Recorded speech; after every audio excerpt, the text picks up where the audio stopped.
Mike Cousins, two-time All-American Amanda Scarborough, two-time Olympic gold medalist Michelle Smith.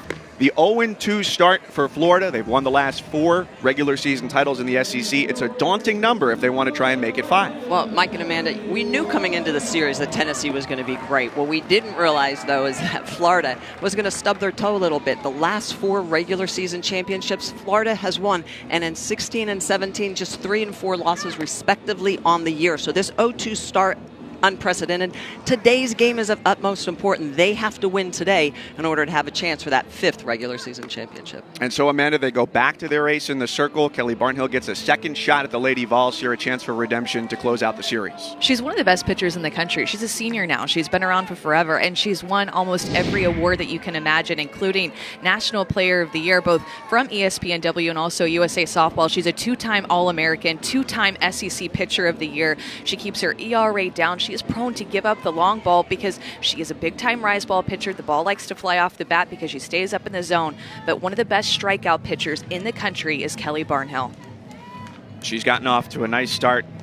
The beginning of this series accepted from that coming into the weekend, the nation's leader in wins and strikeouts. You've got Leach at the top, followed by Phillips, and then Shipman, the freshman catcher in the number 3 spot, who's had quite a nice adjustment into college softball. And those are the first 3 to face Barnhill as we are underway here in Gainesville.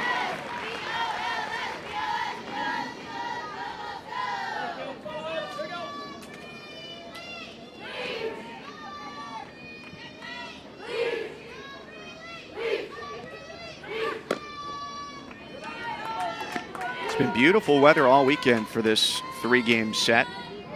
The SEC opener. And 80 degrees with just a light breeze here at this sparkling new facility.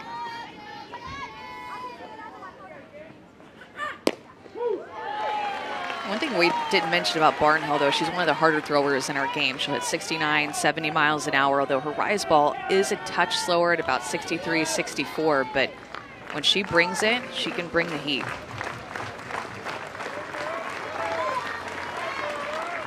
Head 1-2 to start. Well, and that's the key. It's location of those pitches. She's ahead at 1 and 2. She throws a good waist pitched up in the zone. Harper Leach doesn't bite at it.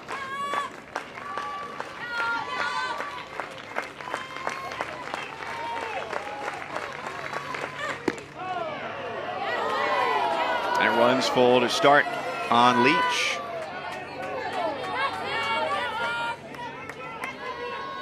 Staff very complimentary of her at the top of this lineup. The ability to bunt, to slap where she sees the opening, or go yard, which she's done twice this year.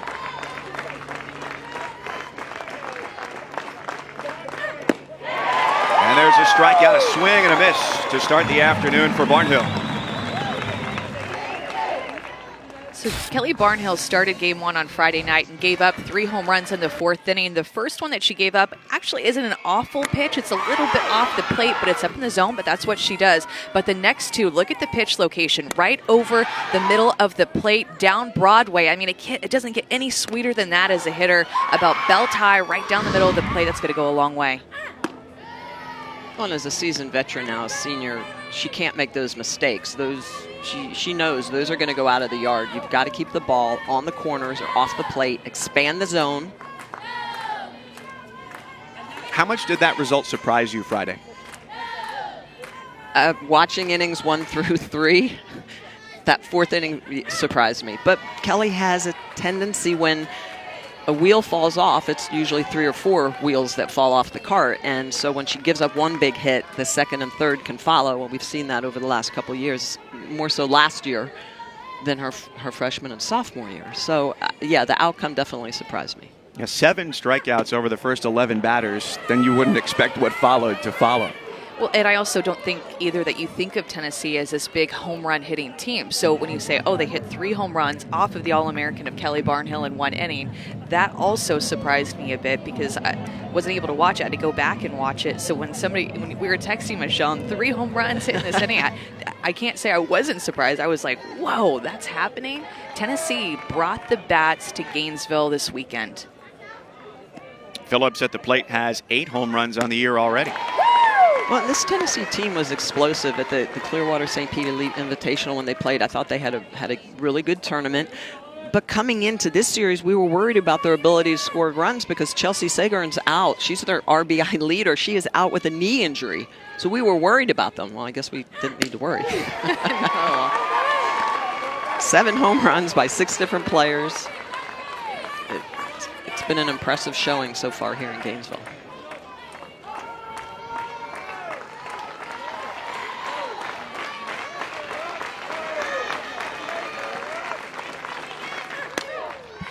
(3-2) gets fouled away by Phillips. You talk about one person who's maybe the hottest person in Tennessee's lineup is Kaylee Phillips at the bat right now. Moving up in the lineup to the 2 spot because Amanda Ayala not playing today. Amanda Ayala usually hits in that 2 spot, but Kaylee Phillips been swinging it big. And she's taking over at third base for Chelsea Segern, so it'll be interesting when she's back where they end up putting her. She takes up and in, ball 4, so a strikeout and a walk to start for Barnhill. It's a tough pitch to take, Michelle, especially for a freshman of Phillips. And you have that big swing going. You want to get the hit. To take that pitch right there and draw a walk and get on base is pretty big. And that's only the 2nd walk that Tennessee hitters have had all weekend. They've been aggressive. So 1 out, 1 on for Shipman, the freshman catcher. And that's one of the things I like about this Tennessee team and the coaching staff. Ralph Weekly, Karen Weekly, let their kids swing. This is an aggressive offense. They've got 15 hits in the series, 7 of which are home runs, but 19 strikeouts as well. They're not afraid to put the big swing up. And that's why the ball has left the yard.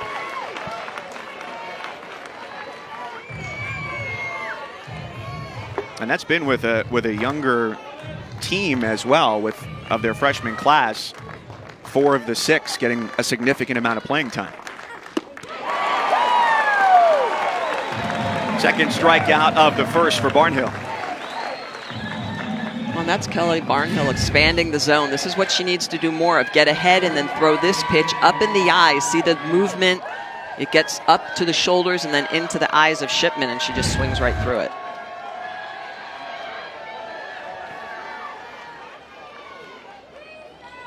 Haley Bearden, the senior, 3rd different cleanup hitter in as many games for Tennessee.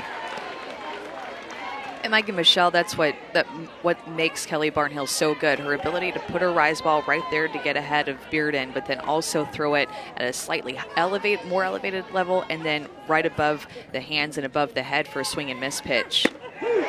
She's so deceptive with that pitch. You don't know if it's going to stay lower in the zone or if it's going to continue to rise out of the zone for a swing and miss pitch. And that's what great rise ball pitchers do. They almost get in the head of the hitter because you see that spin coming. So it's up at your eyes, you swing through it. You're like, I'm laying off that. Then you throw one down at the knees. You see that same spin, you lay off it. It comes in for a strike. That's the way to finish off the inning for Barnhill. A walk mixed in, but she strikes out 3 in the top of the first. And Florida coming to the plate.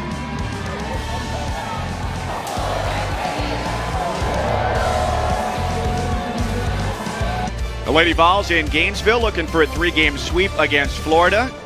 And 3 strikeouts in the first for Kelly Barnhill. So the Gators come to the plate as they square off against the junior starting pitcher, Kaylin Arnold, out of Maryville, Tennessee.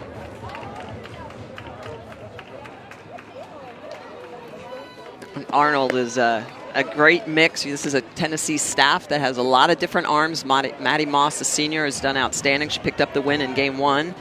Ashley Rogers, great freshman, and Arnold, she's going to throw in the high 60s. She has the ability to move the ball around and change the speeds, and that's really the key for Arnold to use that rise ball effectively, which jumps in the upper part of the zone. But what makes that rise ball look so good is the fact that she can mix speeds, and she'll dump that ball low in the zone, low and slow, I like to say, and then get that rise hopping up high.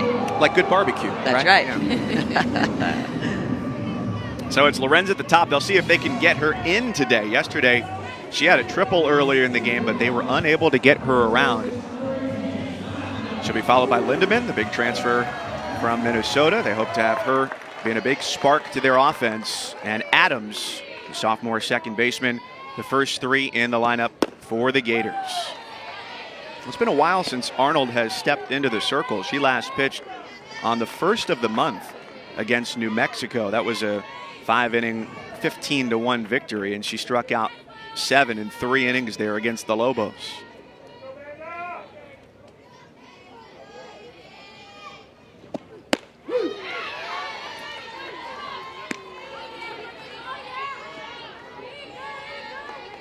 See, Lorenz tied for the most base hits in the SEC. It's no problem getting on base. However, it's been in this series getting the runs in. The Gators have been 1 for 20 with runners on. And a flare into left field. A base hit for Lorenz.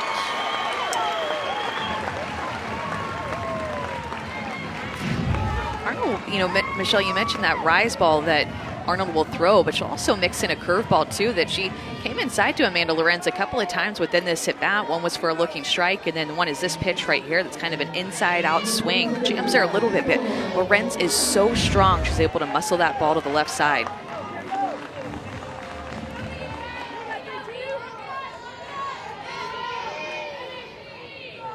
Stark difference between the production here at the top of the lineup, Lorenz and Lindemann.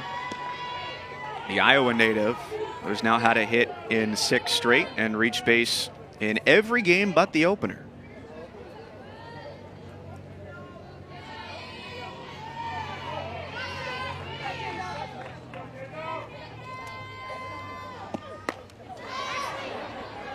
And you guys think about it too, the Florida's just scored that 1 run, and their 1 run scored is from an RBI walk.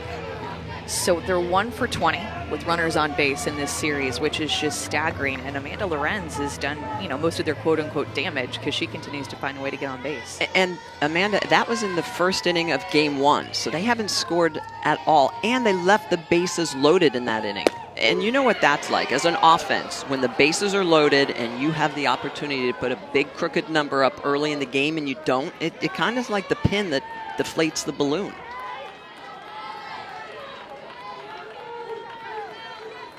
Arnold ahead 1-2 on the All-American who transferred from the Big Ten to the SEC. What's that like as a hitter, too, coming up in a situation where you know the offense has been sputtering a little bit and you have the opportunity because you see your teammates on every base? I think the big thing is everybody has to play within their at-bats and know what their job is going to do. And you can't hit a grand slam when you're the leadoff hitter of the inning, you know. So sometimes you start to think too big. There goes Lorenz for second base. The throw goes wayward, and she's in safely. And how about that, being aggressive? The Gators, Amanda Lorenz does run well, but you don't always think about her stealing bases, her 3rd of the season, but she's going to take off. Shipman, a freshman behind the plate, that throw down to Osborne, the shortstop, a little bit to the right field side of the bag, but Lorenz runs well, capitalizes on it. Payoff for Lindemann. You know, that was a tough pitch to run on, too, because Allie Shipman already was getting out of her squat because it was a rise ball that led her up that way. So for a runner to be able to steal on a pitch that is up in the zone like that, Amanda Lorenz got a great jump to be able to take that bag. But if you're Tim Walton and you haven't scored runs, you have to try to do something. You have to try to, you know, be that straw that's stirring the drink and getting something started for your offense. Second time on a 3-2. This time playable for Morgan in foul ground. So the Gators in this series taking that plate appearance into consideration, just 1 for 12 with runners in scoring position. Yeah, that's the unproductive outs. It's all the little things. They just have not been able to do stuff with runners on base in this series. Look at that. 12 lobs, 1 for 20 with runners. Yikes. So Hannah Adams has Lorenz at second base with 1 down. Such a big out, too, to get Kendall Lindemann, who between her and Lorenz are really the scarier hitters in the lineup. You get her to have a nice and easy pop-up to first base with the runner in scoring position. It's a big out for Arnold. Lindemann, a real power bat, hit 20 home runs in each of her first couple seasons at Minnesota, but just 2 so far here for the Gators through 25 games.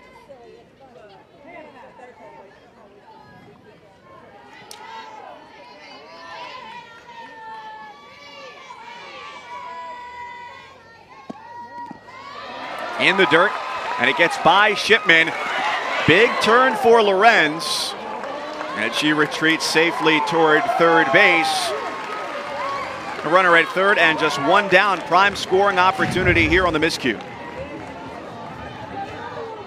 Off-speed pitch goes off of the gear of Shipman, but this is where the defense for the Vols need to be talking and telling Shipman to your left, so that she peels and goes and gets that. And you know, we go back to Lindemann, that unproductive out, that pop-up on that wild pitch, Lorenz scores. So that's why every out is of utmost importance. Even if you're out, you got to try to get something. Move your teammate up another 60 feet. And it's a situation that presents itself similarly to what happened yesterday, where Lorenz skied one out toward left field, a triple off the wall, couldn't get her in. Here she is at third once more.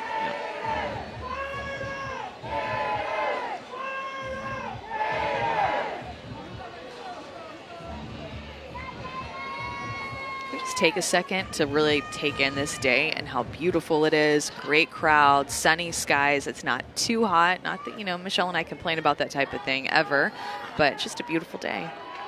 The hotter the better.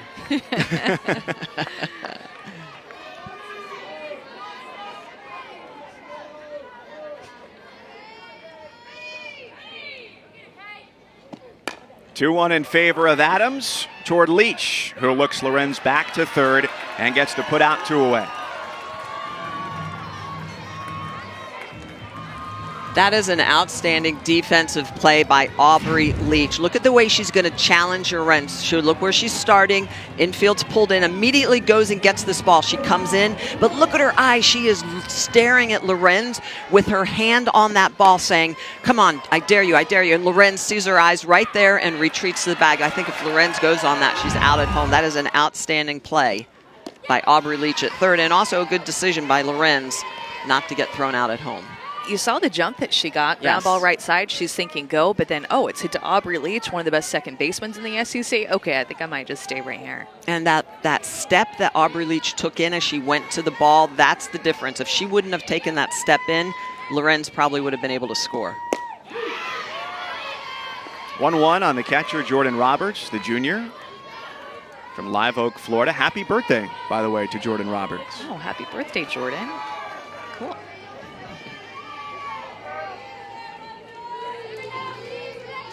Lorenz on at third, a leadoff single, stole second and moved to third on a wild pitch. You know, I have to tell you, Michelle, I think that Kaylin Arnold is throwing well. You go back to the game that she started against Florida State and that St. Pete Clearwater Elite Invitational on Sunday night on ESPN2, and she got pulled early. She didn't look good. She looked timid. She's spinning the ball well, throwing with good velocity. She looks really sharp early in this game against a top 10 team.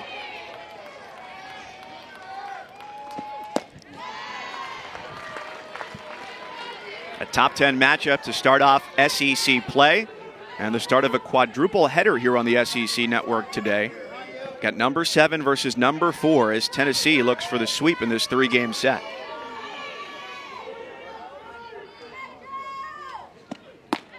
Arnold goes high on 2-2, so it runs full to Roberts with 2 away.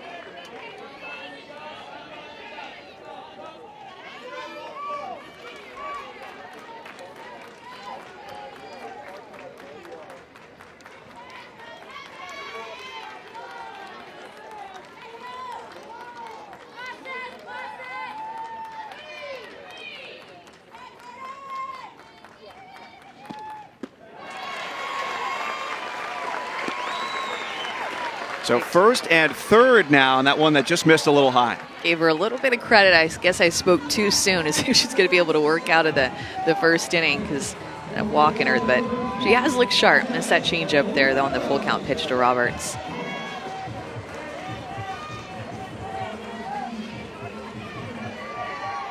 Sophomore Danielle Romanello.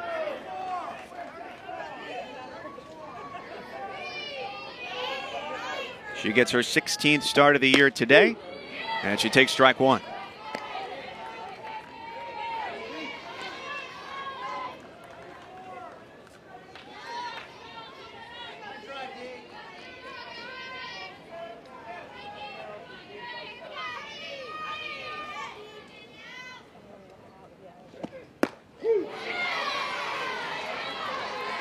Late break for Yeah. Arnold, which is what you want. You want that pitch coming in and exploding in or out of the zone.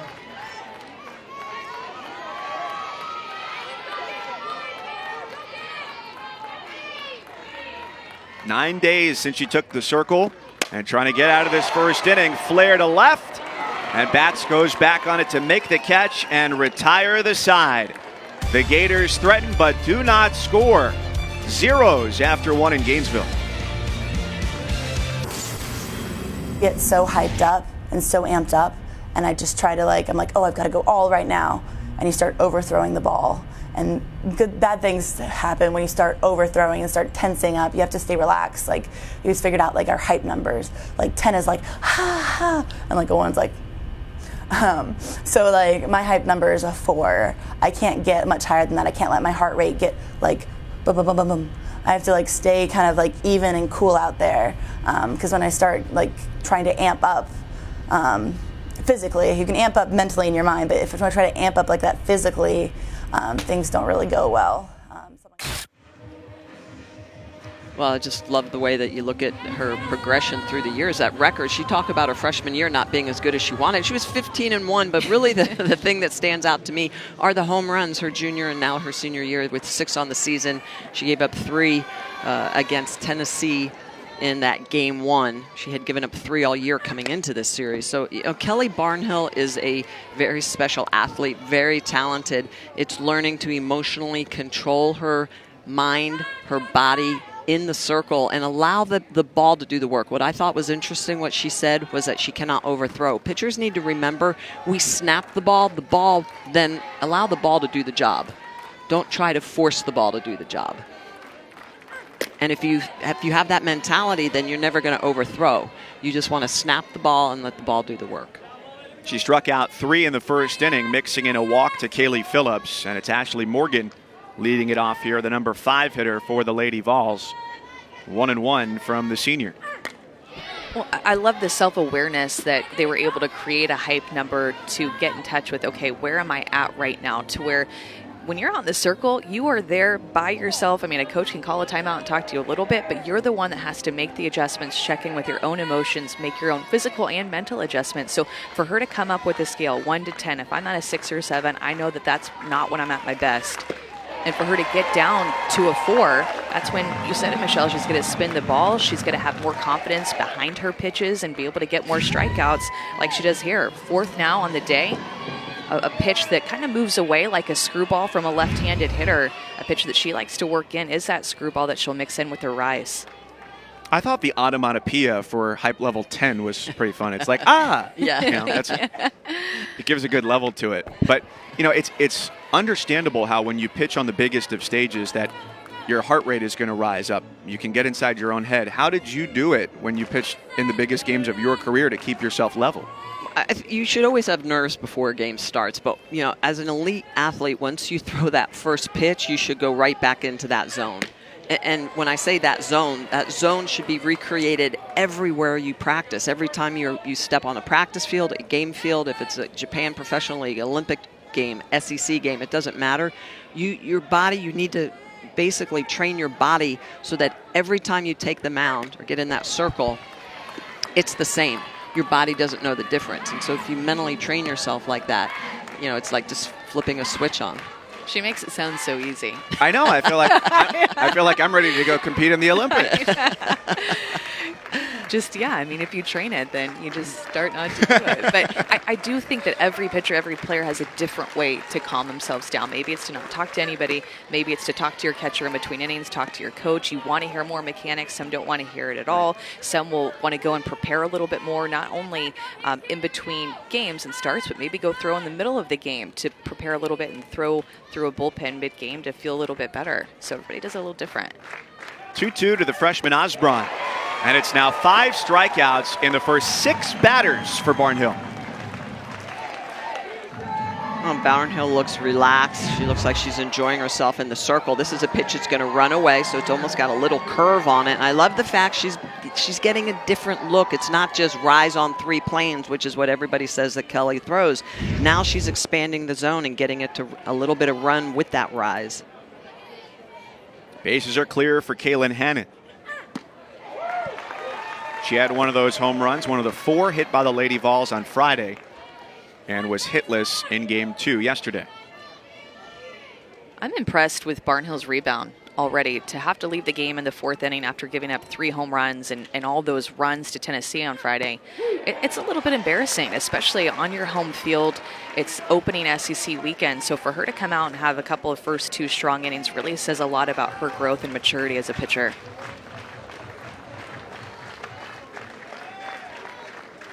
On the verge of striking out the side.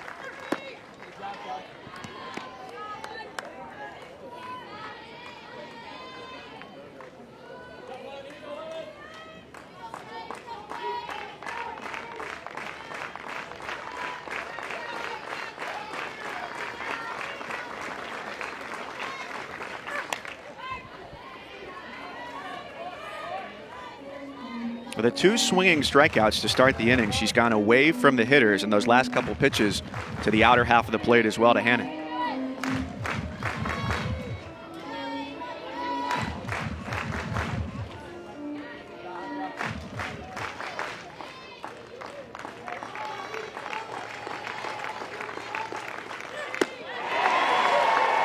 Third straight strikeout to end the inning. She's fanned 5 in a row overall. The bounce back performance, 2 innings in, looking good. 6 strikeouts on the day in 2 innings, coupled with a screwball and then a 2-seam. Kelly Barnhill's on fire.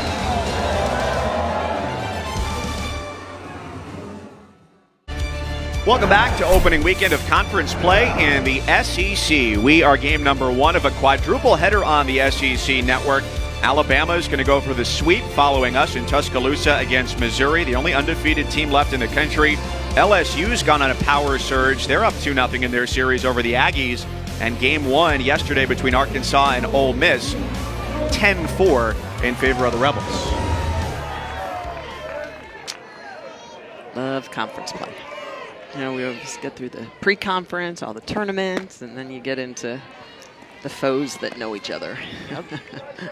It's a little bit more of the cat and mouse game. A lot of lopsided series, too. Nobody's split yet. The team's either 0-2 in conference so far or 2-0.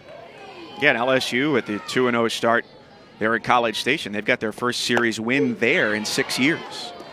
Well, and it's interesting, you know, we talked about this in the open, that, you know, this is a Florida team who consistently has played at that level that where they don't relinquish anything to anyone, which is why they've won the regular season championship. And, you know, you think about series and the regular season, but the regular season is in day in and day out, every single game to win that championship versus the tournament. You get on a roll, you have a good 4 or 5 days, you can win that tournament. But to win the regular season, to me, is incredible what Tim Walton has done with this program. But to start 0-2 this year, this team has to be set back a little bit. Like, wow, all right, our backs are already up against the wall here in our first series. And they haven't lost 3 straight going back to 2014 against Tennessee. That was on the road. And you mentioned it, the win totals, and that's why the 2 stands out so much. And, you know, look at that. 3 losses in 16, 4 losses, just 4 losses last year, and they're already halfway there. So, you know, to me, when I was watching game 1 and 2 of the series and now calling game 3, I'm like, this is a huge game for the Gators. I mean, they have to right this ship immediately if they want to try to win that 5th consecutive championship. 1 hop for Phillips at third, and that retires Reynoso, leading off the second for Florida.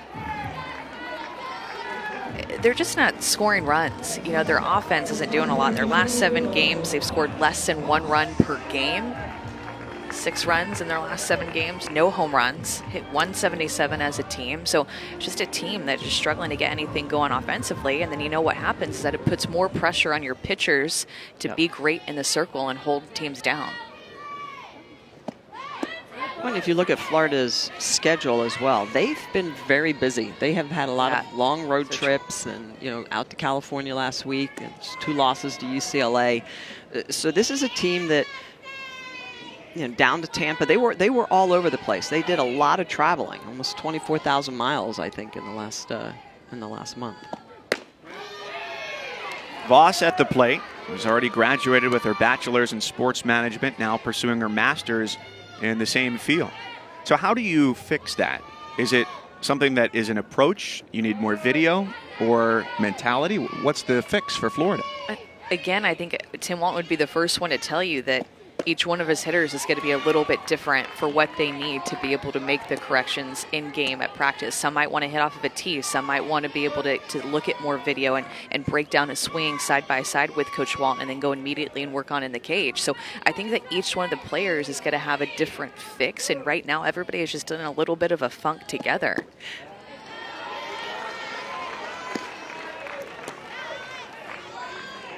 Man, look at that. Look at the runs per game, those first 18. Over 7 a game. That relaxes a pitching staff. 21 home runs. But the last 7 games, less than a run a game, and not a single home run. And you can just kind of tell that the offense is out of rhythm. The little things are not showing up. They're not happening. For instance, the unproductive outs, and so you don't end up scoring on a wild pitch because your runner's at second instead of at third. All those little things add up to the ability to win a single game. That single game then can affect whether or not you win a regular season championship. Here comes Hannah Sipos, freshman third baseman. 5 batters came to the plate in the first for the Gators. They stranded 2, got the benefit of the first walk given up by Arnold, so she puts Voss on first. That's the second free pass in the first 7 batters.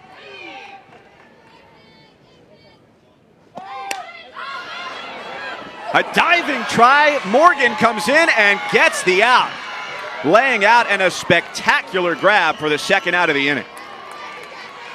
Ashley Morgan immediately knowing key situation has to come in. Look at her charging immediately. Reads the hands. The bat angle is down. She knows the ball's going up. So Sipos' bat is down, obviously, meaning ball goes up as a corner. You read that immediately, and I love the way she dives out, gets up, checks the runner, making sure that that Voss has nowhere to go.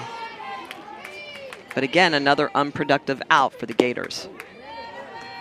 So it's 2 out and a runner at first for the NC State transfer Jade Caraway. I feel like this is a really big at-bat right now in this game with Amanda Lorenz on deck with 2 outs. Jade Caraway has to find a way to get on to turn over the order so that Lorenz comes up with runners on base. Something that she has not done in this series. She's not gotten the opportunity to come up with runners on. Of her 7 at-bats, 6 of them, nobody has been on base when she's been up to the plate. And she's the type of hitter, she wants to come up in the big moment, hit the big home run, hit the big shot in the gap, and she's done it her entire career. She wants to do it right now in this series so they don't get swept. Looking to score their first run since the opening frame on Friday. Well, and Amanda, on the flip side of that, kudos to the Vols for keeping Amanda at the plate when there is nobody on base, where she can't do the damage. It takes a lot of solo home runs to be. Case in point, yesterday it was 3 solo home runs for the Volunteers, but the solo shots, they do damage, but not like the 2- and 3-run shots. Caraway late on the offering and fouls it away. It really would be crazy to think that if Kaylin Arnold and the Tennessee defense were to get Jade Caraway out right now, Amanda Lorenz will come up for her 7th plate appearance next inning again with nobody on. That's exactly what Tennessee and Karen Weekly with the pitching staff wanted to do coming into this weekend, was limit Amanda Lorenz. It's part of the catch-22 of the lineup construction, putting her at the top to try and get her more plate appearances, but also hoping that there will be people on base in front of her.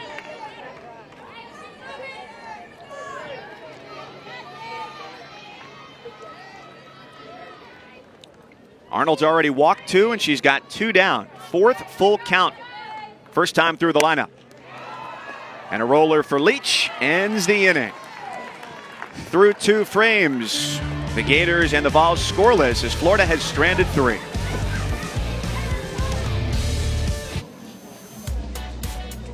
Kelly Barnhill has just been on fire today, using all quadrants, and I love the way that she's locating her pitches at the knees or above the belt, not in the middle of that thigh area. She's running her 2-seam. She's running a little bit of a cut with a rise screwing or moving away from the lefty. So Kelly Barnhill, great control, struck out the side 13 times, twice today.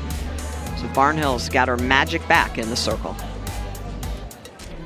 And now facing the bottom portion of the order, the two batters she's yet to face, Savannah Hofstetler, the designated player to lead it off, and then Tiana Batts in the number 9 spot, followed by Leach at the top, who she struck out in the first.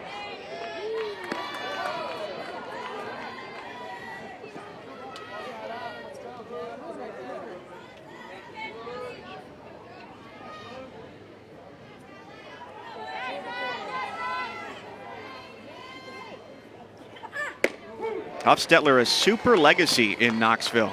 12 relatives who've graduated from Tennessee. And how about this for coming full circle?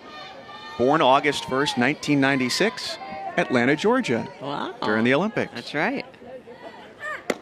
It's destined to be a softball player.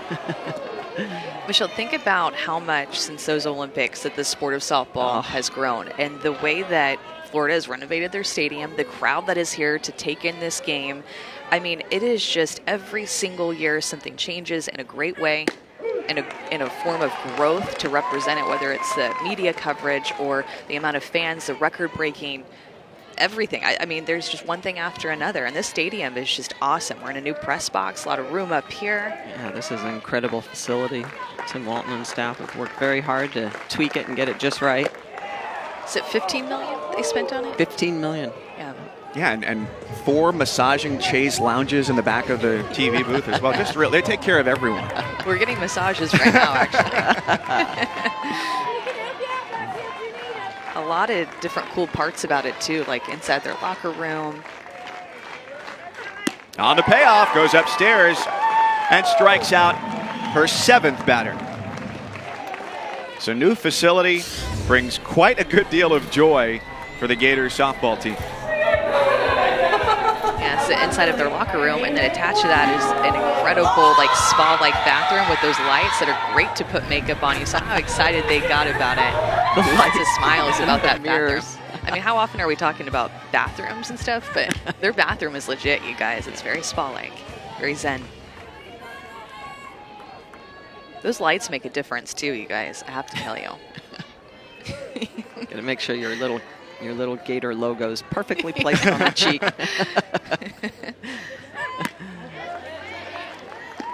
Look, I know when I do my foundation, I don't want any smudge lines. I want to get my jaw right. Oh, You got to be perfect. And lighting is what helps with that.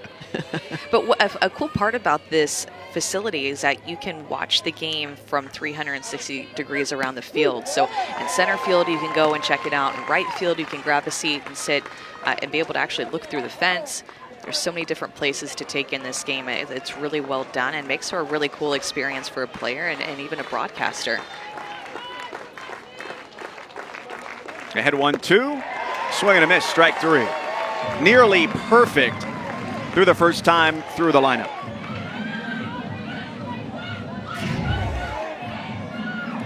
Looks like it's going to be another screwball that moves away from a left-handed hitter. She's starting to use that pitch a lot for with these lefties, getting that ball to break off the outside corner and get them to chase it. Tennessee really going to have to start to hone in their strike zone with 2 strikes.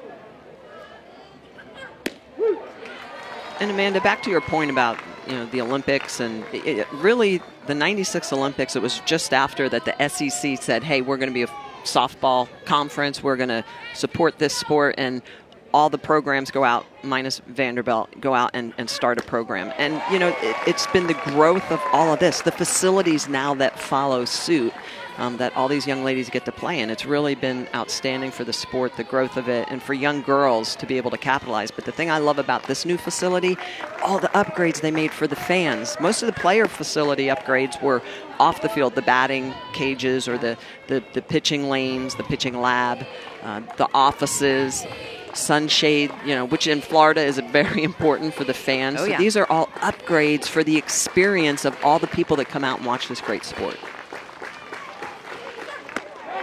8 straight strikeouts. She struck out the side in each of the first 3 innings.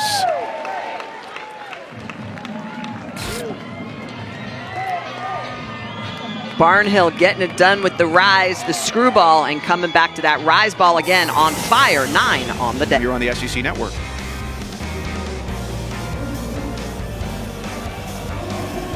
LSU with a plus 21 scoring margin. They've hit 13 homers in their last 4 games. It's an interesting year. I mean, the offense has definitely been explosive, not just in the SEC, but throughout the country. What I always find interesting about LSU and just about the psyche of teams in general is they have 2 All-American pitchers last year, and Carly Hoover and Allie Wall-Jasper, and they struggle to put runs up. The 2 senior pitchers graduate, the All-Americans graduate. They're like, oh, we're not as strong maybe in the circle. We're young. We need to have more offense, and all of a sudden they're putting big numbers up on the board. So it's interesting how teams learn to rely on different athletes, and you see a little bit of that with Florida. They're relying on Barnhill. Oh, she'll keep it close. Or Osorio for Alabama, and now Correct. Alabama is putting up all these big offensive numbers and To protect the freshmen, yeah. They've stolen 54 bases too. So Alabama is just another team that's really shown that their offense is very well-rounded. They've added some athletes with speed, and they have a little bit of power. And then you guys, Montana Fouts for Alabama, the freshman pitcher, a name that you need to know, .56 ERA in 60-something innings, and she's only walked 6 people, Michelle. Yeah, that's impressive. Similar to the first inning, Lorenz gets aboard to start the inning for the Gators. She singled in the first, was stranded there, and now draws the 3rd walk of the afternoon for Florida. And it's Lindemann coming up.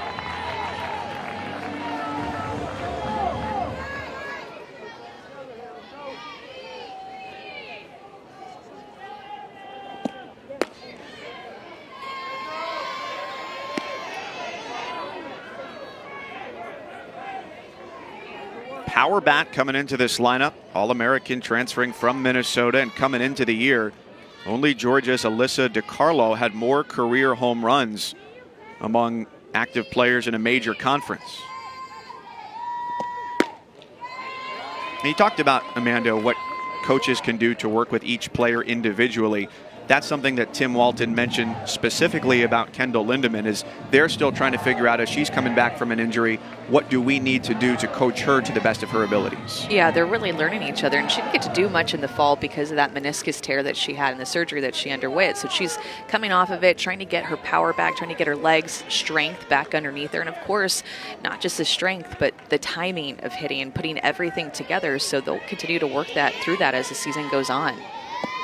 What a different level of pitching she's seeing in the SEC versus the Big Ten last year. Not to mention that every pitcher she sees this year, it's more than likely going to be the first time she's facing them ever. So there's that familiarity factor as well. Great eye-hand coordination, though. Coach Walton raved about Kendall Lindemann. Of course, she is really strong.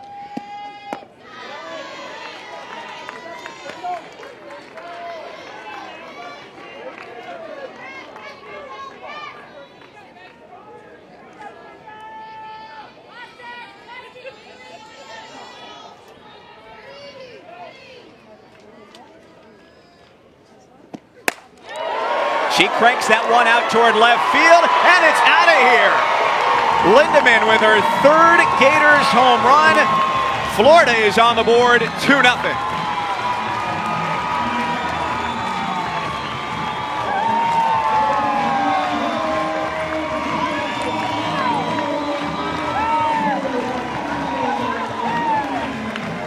This Florida team needed that. They had to have a spark. That's the first time they've scored since the first inning on Friday against Tennessee.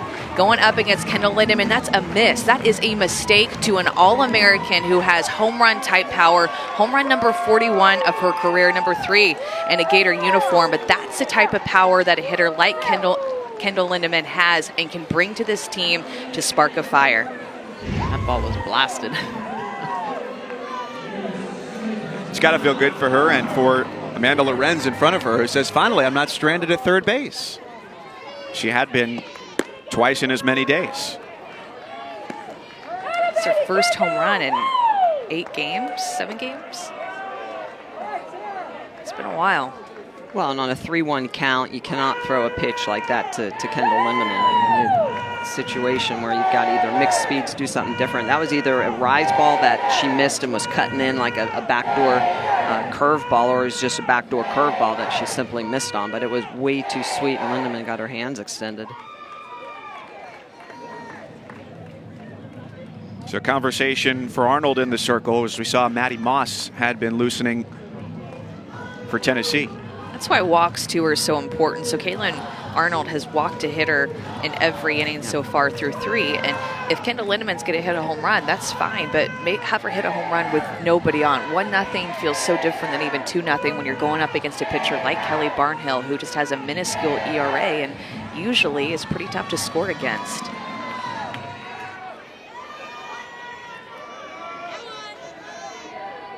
So Moss in the dugout for the Lady Vols, and Barnhill on the other side has been nearly perfect.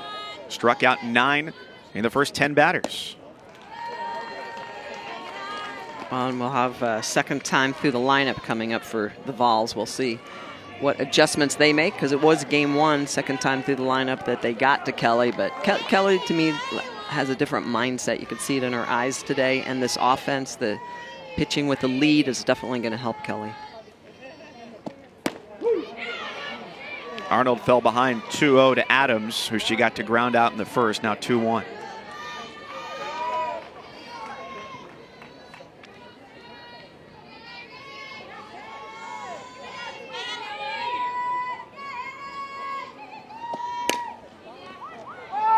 Over to first, foul ball, 2-2.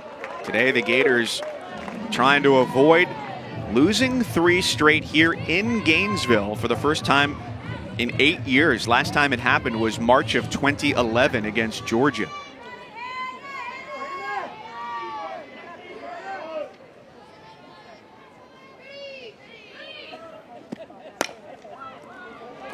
Adams 2 trips to the plate and 2 ground outs to second.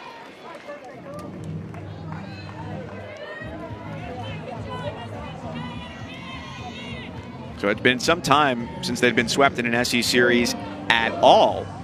2014 at Tennessee, and not here since the 11 campaign against Georgia. The interesting part about both of those things, though, as we talked about the 2 early conference losses in both of those seasons, not only did they go to the Women's College World Series in 2014, they won it all.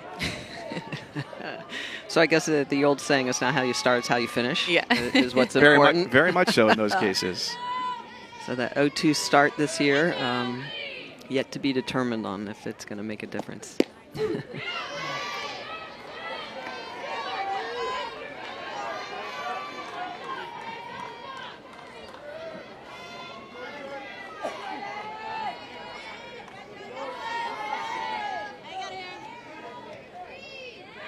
1-1 to the catcher, Roberts.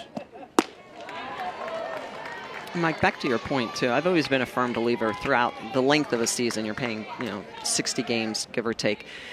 You have to have some profound losses that wake you up as a team, that kind of set you back and say, hey, if we're going to be better, we have to do better, because what we're doing right now isn't working. And so this could be it. It could just be earlier in the year for the Gators, having a tough series. Well, and it happened last year, too, whenever Florida went to Georgia and Kelly got hit a little bit. There were back-to-back-to-back home runs hit against her in that Georgia series in Athens. They lost the first 2, came back and won the third, but still last year ended up going to the Women's College World Series. 2-2 center field. Hannon's underneath for the second out. Now, and winning the SEC, too. How do you frame it in the context of a team like last year, whether it was Washington or UCLA, or this year Alabama, where they got off to an amazing start? They wouldn't want to say, hey, well, we're eager to take a loss here just to see what it does to us. They want to keep winning.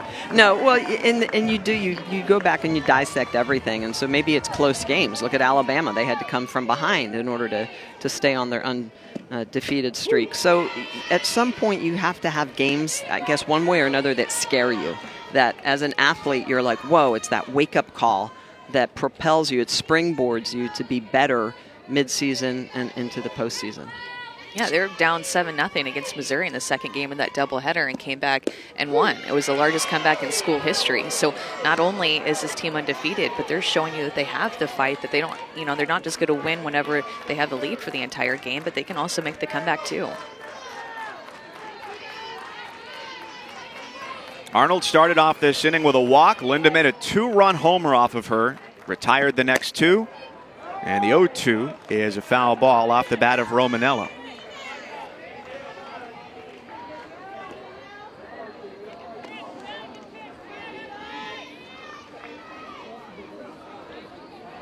Here in the third, the Gators scoring their first runs since the first inning of Friday's game, which was a 9-1 Lady Vols win.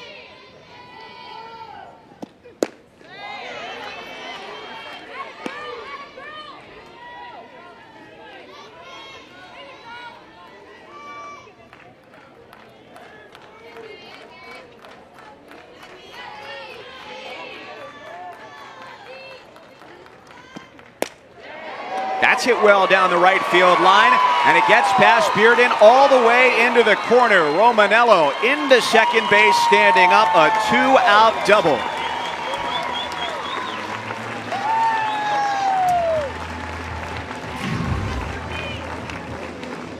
Danielle Romanello, known to be a very good hitter from the St. Pete area. I've watched her growing up. She's going to take an off speed and just drives this ball down the line, really steady in her legs, eyes set, and that's the reason she is not fooled by that off speed pitch. Gets it down the line for a big double with 2 outs for the Gators.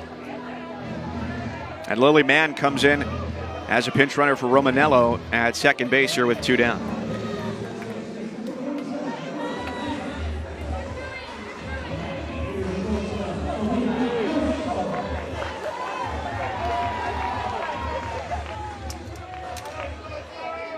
So it's all eyes on Sofia Reynoso. 0 for 1, a ground out to third.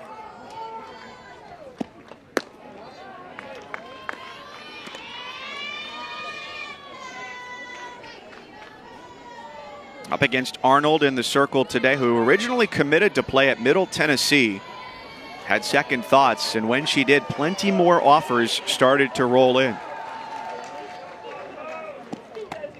The junior who moved from Jackson, Tennessee to Maryville, Tennessee, outside of Knoxville, her freshman year of high school. She was a basketball player too, wanted to give up softball, but her mom said, you're moving somewhere new. You're going to want to make new friends. Probably should stick with softball, and it's worked out pretty well. Knew the Renfros, who, if you're a Tennessee fan, you know that name very well. Ellen and Ivy Renfro, great pitchers for the Vols.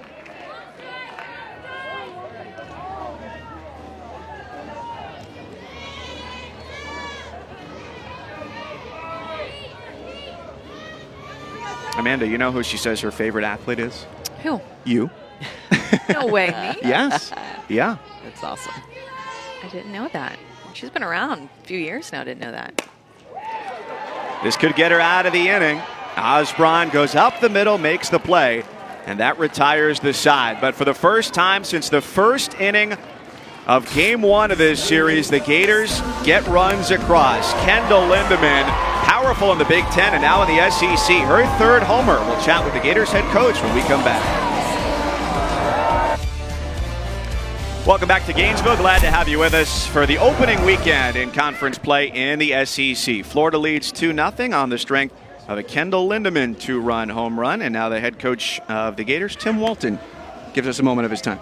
Coach, what do you think it says about Kelly Barnhill as an athlete to come and rebound from her outing on Friday night and then come out sharp here today on Sunday? Yeah, I mean, it is. It's all about that rebound, being able to do little things to make adjustments, whether it be mechanical adjustments, physical adjustments, mental adjustments. She's done a good job so far. Obviously, it's a huge inning right here, second time through the lineup in the fourth inning.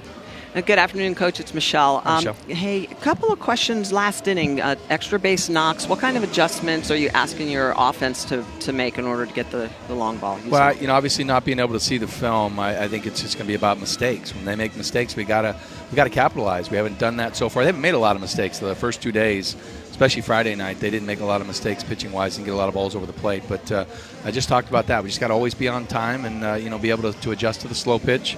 And then, when they make mistakes, we got to hit it. Thank you. Thank you, guys.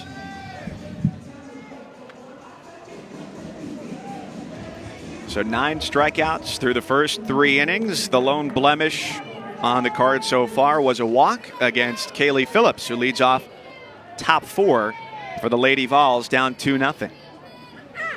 I mean, you really think about it, and with watching Tennessee pitchers go up against Florida's hitters, they really haven't made that many mistakes. But that pitch that Kaylin Arnold offered up to Kendall Lindemann, that's one of the few mistakes that you can remember of a pitch that was dead over the middle of the plate that Florida hitters have been able to see this weekend.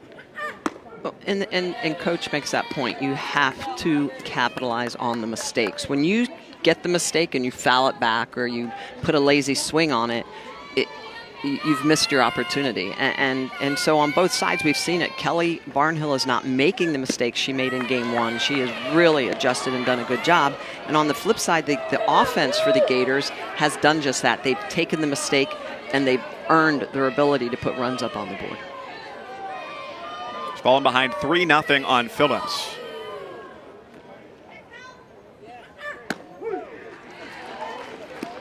Is back in that 4th inning on Friday night. You have to think that that's in the back of Kelly Barnhill's mind. She gave up those 5 hits, 3 home runs, threw 32 pitches in that 4th inning alone. I mean, she was off to a great start those first 3 innings. She clips the corner, 3-2 to Phillips.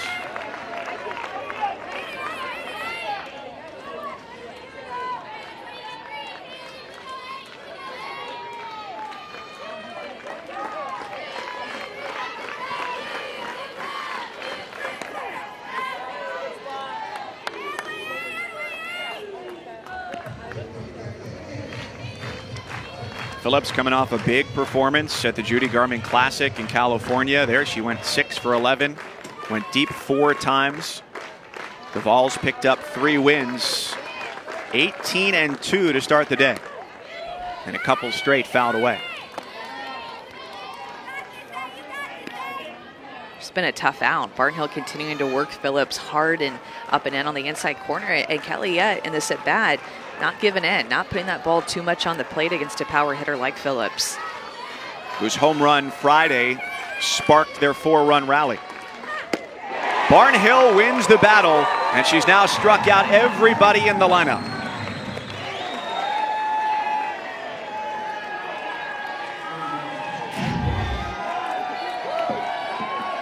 Barnhill rise ball. I love the way that it's coming basically in the river and then has a little bit of cut back over the plate, but as it climbs and Phillips just swings through it. 10th strikeout for Barnhill. Great late movement today.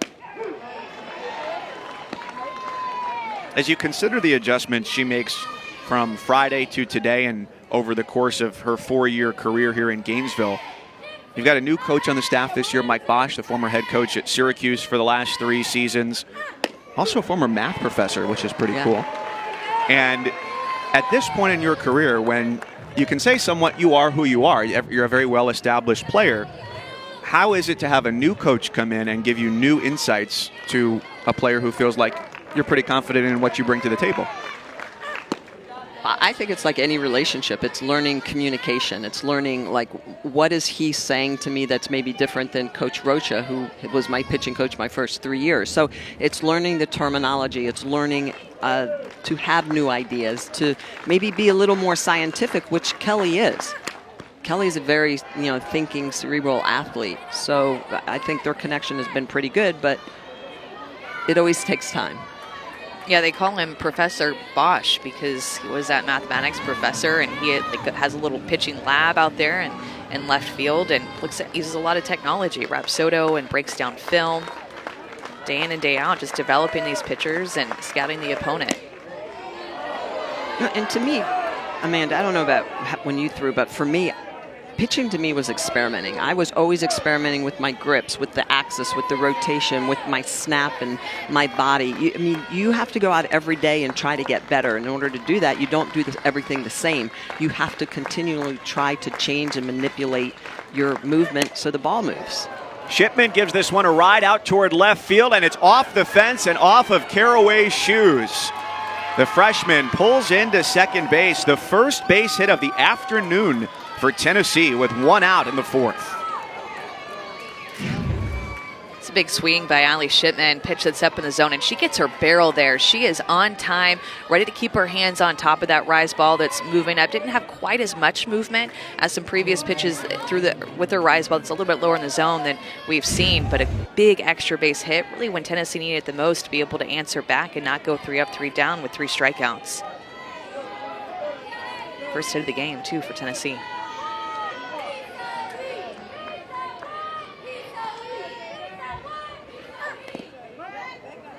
And because of the way they've hit their home runs, so many solo home runs, they haven't had very many runners in scoring position. Just 2 opportunities so far in the first 2 games of the series, and today their first to reach second base is Shipman.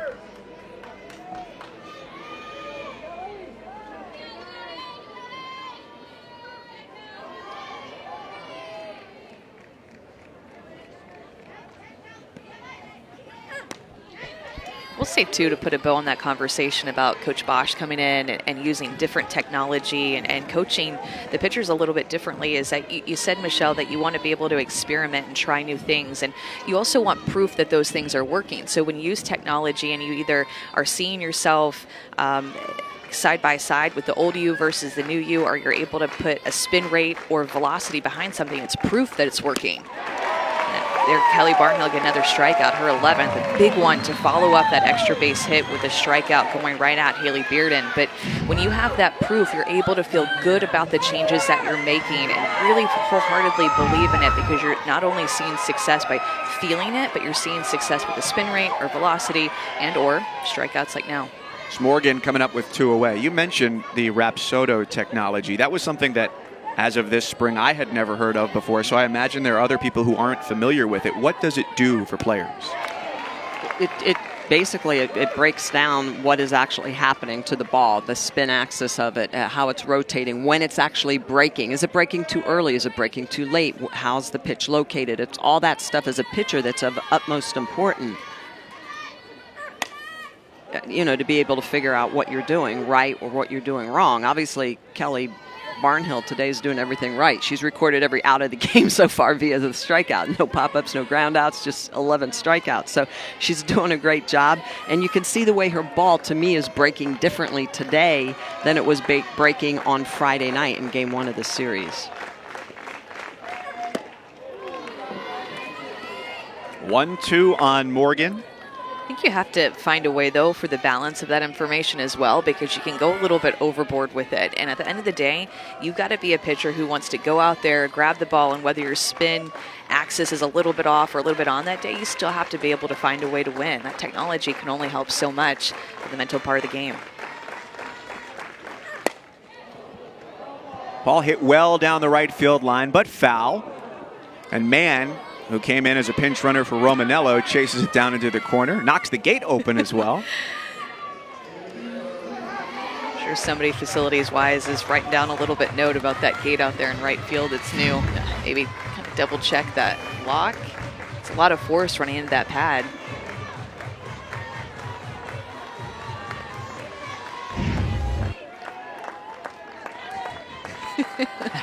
Maybe add a lock to that, maybe. Nice work from Morgan, battling away a couple pitches. She's another player, we mentioned Amanda Ayala earlier, who's not in the lineup today for Tennessee, but from her freshman to her sophomore year has made a huge jump offensively. Her average slugging on base, all more than 150 points higher than they were a year ago.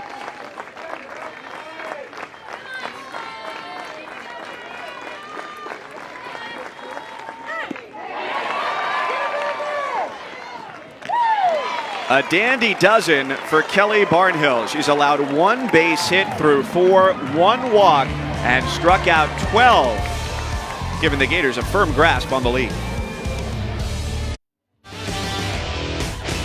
What a grab from Shemaya Sanchez! Kelly Barnhill strikes out the side.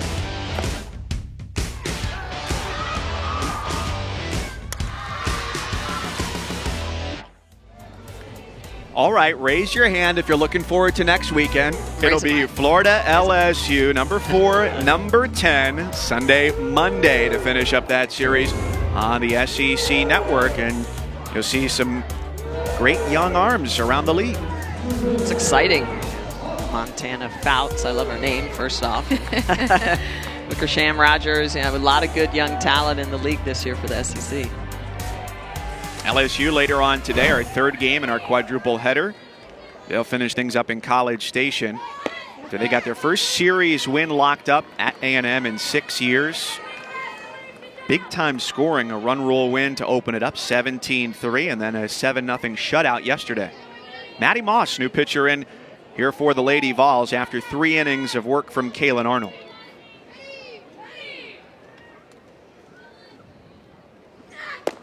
Yeah, really big home run hitting team LSU is too, one of the best in the country. 37 home runs for their team so far. And they're swinging the bat really well. I mean, that is an explosive, scary offense. And how about the year, too, that Shelby Sinceri is having in the circle and then also at the plate. 11 home runs, 32 RBI that she already has. Put a little asterisk on that since Amanda and I are big fans of hitting pitchers. Yeah, oh yeah, big time. An asterisk, I think a big gold star. There you go. Tied for third in the country, 11 home runs. Yeah. It's been a really good start to the season for her. Saw those flashes of brilliance last year as a freshman and just really continued here as a sophomore for her. Voss, who's going to celebrate a birthday on Friday, grounds out to third as Moss is 1 up, 1 down. Maddie Moss, a completely different type of look than Arnold, who was more up in the zone. Moss is going to be high 60s. She attacks the lower part of the zone. She will also change speeds and eye level. She'll come up just to try to get you to bite and expand that zone, but she leads this team in strikeouts and is really looking to put an exclamation mark on the end of her career here as a senior and lead the Vols. It's a program I really thought had a good chance to potentially win, get to the World Series and potentially win, but had this senior class for the Vols has not yet made it to Oklahoma City in that Women's College World Series. Maddie Moss and Kaylin Arnold have been a great tandem there for each other for, 3 years now. But adding Ashley Rogers now not only makes them a tandem, but a complete pitching staff for Tennessee. And Ashley Rogers may be exactly what Tennessee needs to get them to the Women's College World Series. Yeah, I'm just going to throw this out there. I think the majority of the clubs that make it to the Women's College World Series don't just have 2 good pitchers, they have 3 good pitchers. I think that the game is elevating. The offenses are getting so good that you need 3 strong arms in that bullpen in order to shut down the offense nowadays. Well, because all too often, too, one pitcher gets an injury and then you're down to 2. But if you start with 2 and one pitcher gets injured, then you're just down to 1. And that's kind of the struggle in the past couple of years with Kaylin Arnold and Maddie Moss, is that they've been through that. Maddie Moss went through tonsillitis bout last year and just wasn't her strongest self. And a lot of pressure was put on Kaylin Arnold. And then there's been times, too, when Kaylin was injured and Maddie Moss was actually healthy and feeling good, but didn't have another pitcher to rely on. So the addition of Ashley Rogers is huge for Tennessee and just the overall strength and heartbeat of their team. And then we also talk about, and look at Rogers out in the pen, the freshman getting ready, but that third component is the ability of offenses. When an offense can put up a lot of runs, it almost becomes a defensive component for that pitching staff. So I love the fact that Maddie Moss picking up her first strikeout of the game. This Tennessee team, because they're so well-rounded, love the dive off of that off-speed pitch, the way it just dumps down, throws that off-speed drop a lot off of her drop ball and her lower pitches in the zone. But I think that's the third component of these really elite teams that have good pitchers, is that defense, that extra defensive component is their offense.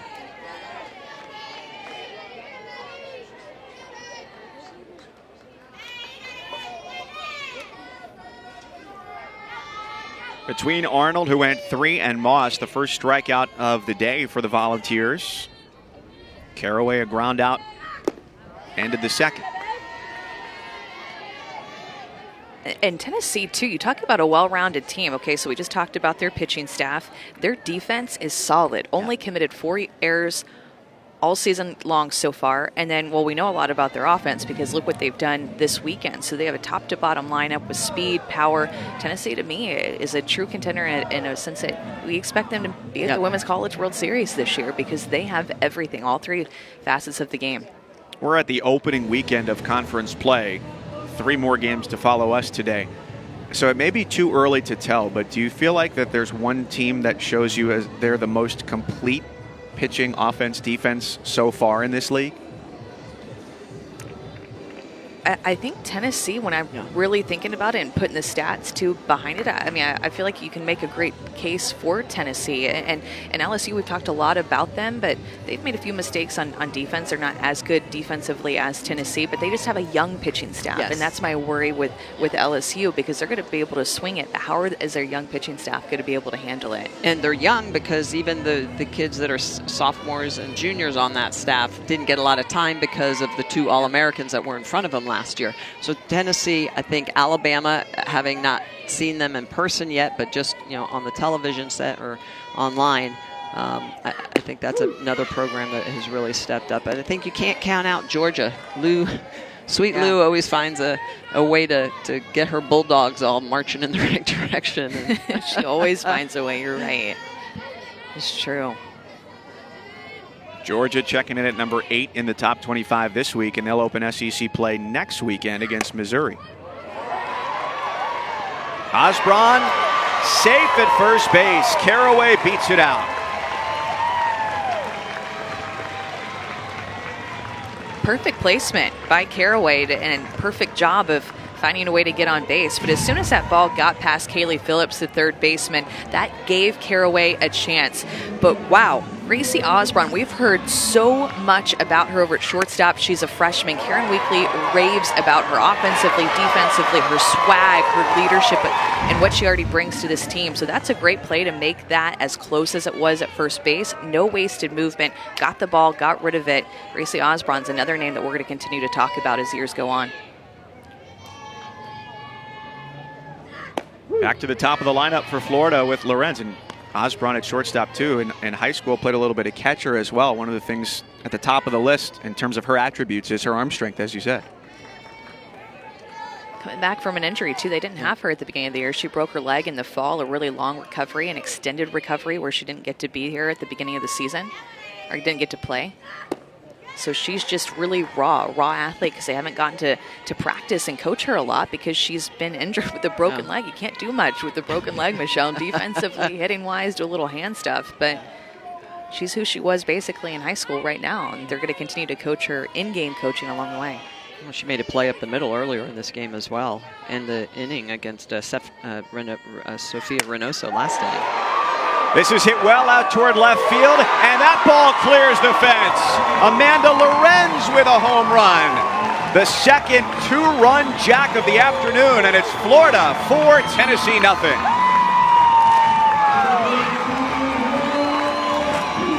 On Amanda, you talked about it earlier. Amanda Lorenz coming up without anyone on base in front of her. So love the fact that Caraway gets on base, the number 9 hitter. Why? So Lorenz can come up. Look at the way she gets the front foot down, pitch on the outside corner. She's one of the best at going the opposite way and just drives that over the left center field fence. You gotta love Amanda Lorenz, the senior, really stepping up for the Gators. She's just so competitive, Amanda Lorenz is. I mean, we've seen it year in and year out with her, and now she's in her senior year. She wants the bat in her hand. She wants a big swing, and she's not going to overthink the situation. She's just always got to stay calm in the biggest moments. Bases are clear, 2 down. First inning for Maddie Moss in relief of Kaylin Arnold. The only 2 runs she gave up came on 1 swing of the bat against Kendall Lindemann.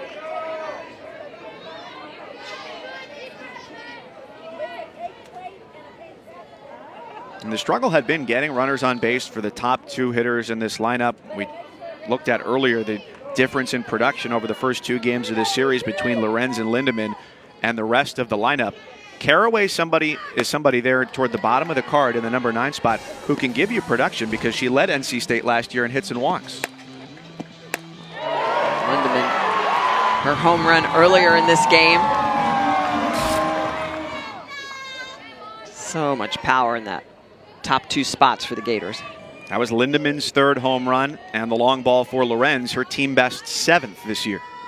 But that's why it was so important. You think about how close that play was at first base, or else Amanda Lorenz wouldn't have even gotten up in this inning. She again would have come up with nobody on base, but great hustle from Caraway, great placement and reading the defense and putting that ball to the left side where Gracie Osborne had to make an incredible play if she's going to make an out, and call goes Florida's way.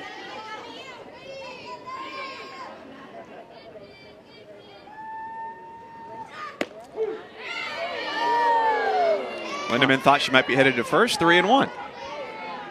You know, we talk about Osborne being the freshman as well, and Caraway with that ball hitting that 5-6 gap. I think it's positioning as well. As that freshman learns that shortstop position, if she's one step over in that 5-6 hole, there's a chance she gets Caraway out at first. So it's interesting, all those little things that change the game.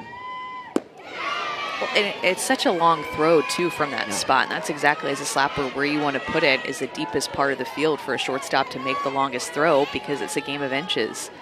So close.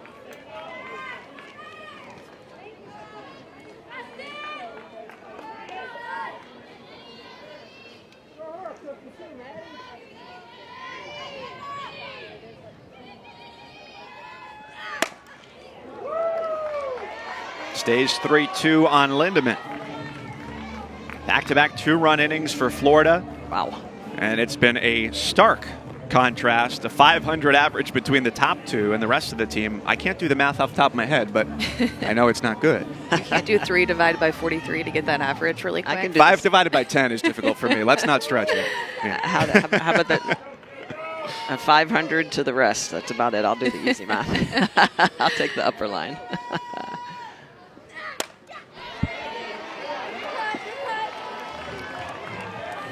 .07 There you go. with rounding. Yeah, you did round up.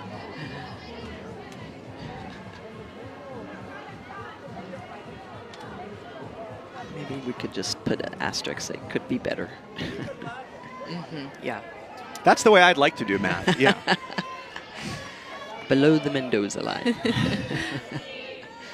Significantly. 24th pitch of the inning coming up here for Moss. Lindemann underneath it. And Hannon calls off everybody else, and the inning is over. But for the second straight frame, a 2-run homer for Florida. They're up 4-0. When we return, a chat with co-head coach Karen Weekly. Got to get runners on base. The Gators have done it for the top 2 in their lineup today. Gators up 4-0 over Tennessee. Now joined by Volunteers co-head coach Karen Weekly. Good afternoon, Coach. It's Michelle.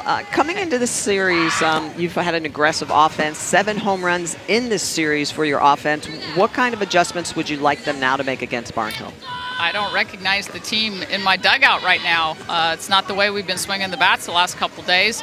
You know, we want to be on the attack. We don't want to take pitches early in the count, and you're seeing a lot of takes. And I really believe passive hitting is what leads to strikeouts, and that's why she has so many right now, in addition to her being a great pitcher. So we're playing right into her hands, and we need to make some adjustments really quick with our approach if we're going to get back in this ball game. Coach, with a run rule win on Friday and then a shutout yesterday, what are you most proud of this team coming into Gainesville and getting the series win?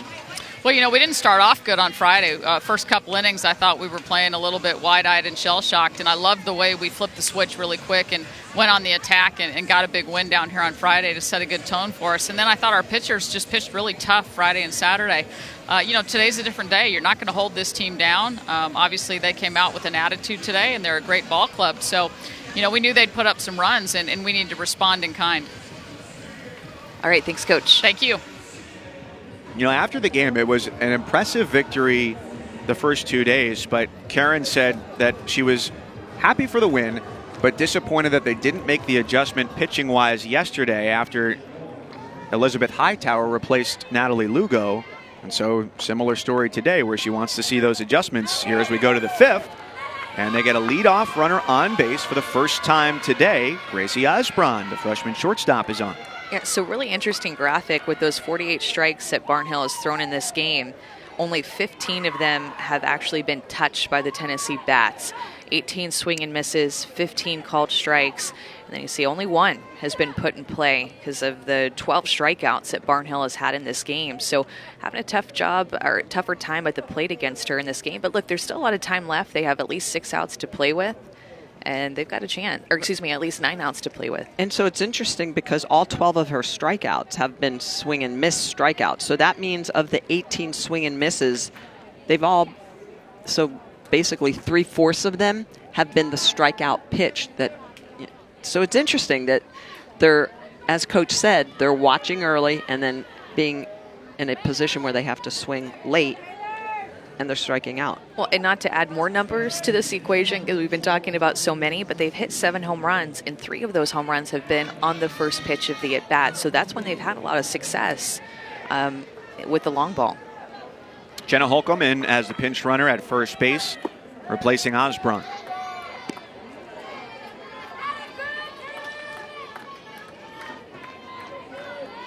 We really worked through that pretty well together, Michelle. Yeah. I'm not going to lie. I really broke down that analysis because that's a really great graphic and good info. Once I saw the number discussion swirling, I was just retreating, slowly backing away. I saw you tap out. We're glad you're with us today. The first of 4 SEC softball games on the SEC Network today. Mike Cousins, Amanda Scarborough, Michelle Smith. It's a pleasure to have you on a sunny day here in Gainesville. Tennessee down 4-0, top 5. Picked up their first series victory here in Gainesville for the first time since 2007 yesterday, and now looking for the 3-game sweep.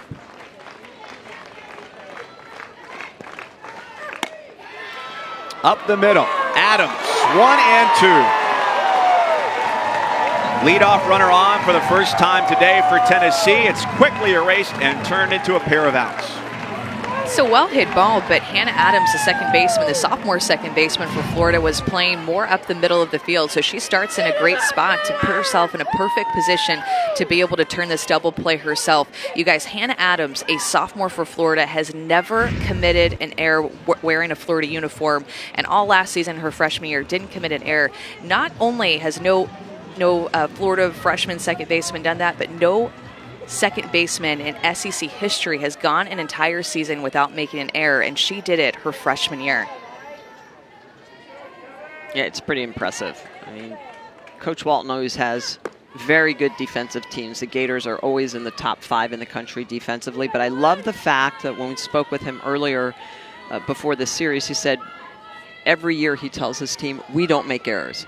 We might make a miscue, we might bobble a ball, but we do not make errors. So the mindset of this team is that they're aggressive, they go get the ball, but mental errors and just a routine, lazy physical errors, something you're not going to see from this defense. Been dying all game to be able to talk about Hannah Adams, but no balls have been put into play, so you're only talking about the strikeouts of Barnhill. But lucky we got the one put in play, or second put in play to her. And on a great day for Kelly Barnhill, where she struck out 12. It's a tough spot to come in as a pinch hitter, and that's exactly what Amanda Ayala, the sophomore from New Jersey, is doing here. Down 1-2.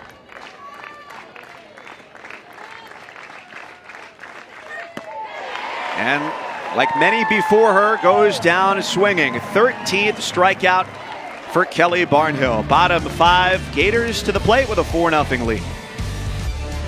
Offensive surge for Florida this afternoon. A pair of 2-run home runs from the top of the lineup. Kendall Lindemann in the 3rd and Amanda Lorenz in the 4th. Give them the advantage here as they try and avoid the 3-game sweep at the hands of the Lady Vols. Well, this week on the 7 Innings podcast, first of all, if you don't follow along, you can get your scorecard or your lineup card on Twitter or Instagram. You get a weekend recap. Beth will take questions from Twitter, and Pat from Tuscaloosa, I believe, chimed in. If anybody knows who that is, please feel free to let us know. It's a guessing game. And a great conversation as well between Jessica Mendoza and Holly Rowe about Jessica's new position in the front office with the New York Mets, which I thought was particularly a lot of fun to hear Jessica talk about what she's going to be doing for the organization, but also to say, in a vulnerable way, I'm a little nervous about what I'm doing because it's something that I've never done before. I thought it was really cool.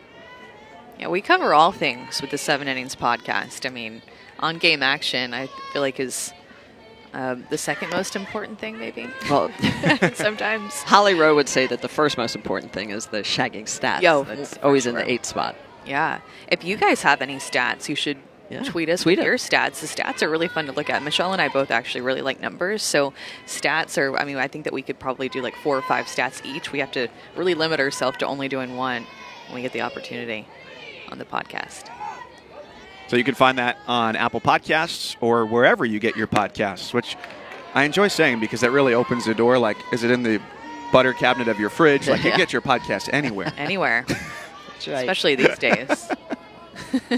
Second inning here for Maddie Moss in the circle. She gave up that 2-run homer to Lorenz. So Hannah Adams leading it off in the number 3 spot. Got some action on the infield last half inning. 0 for 2 today. And sends this to right center field. Hannon tracks it down.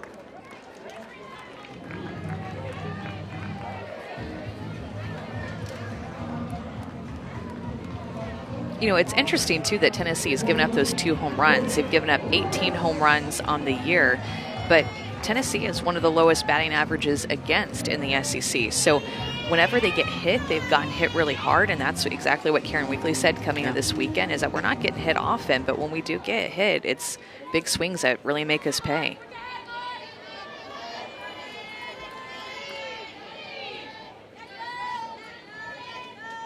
Roberts has flied out to center and walked.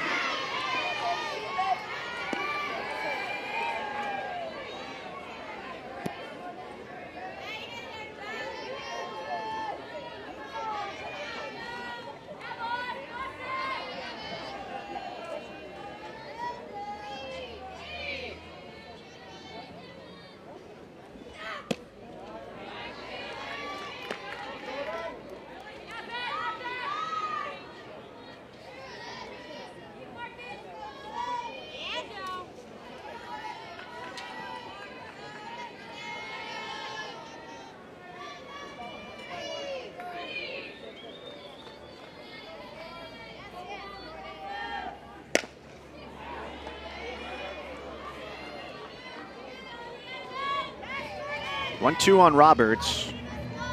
The Gators have not gone down 1-2-3 today. Their shortest inning has been 4 batters in the second. Scoreless in the first and second, although they stranded 3.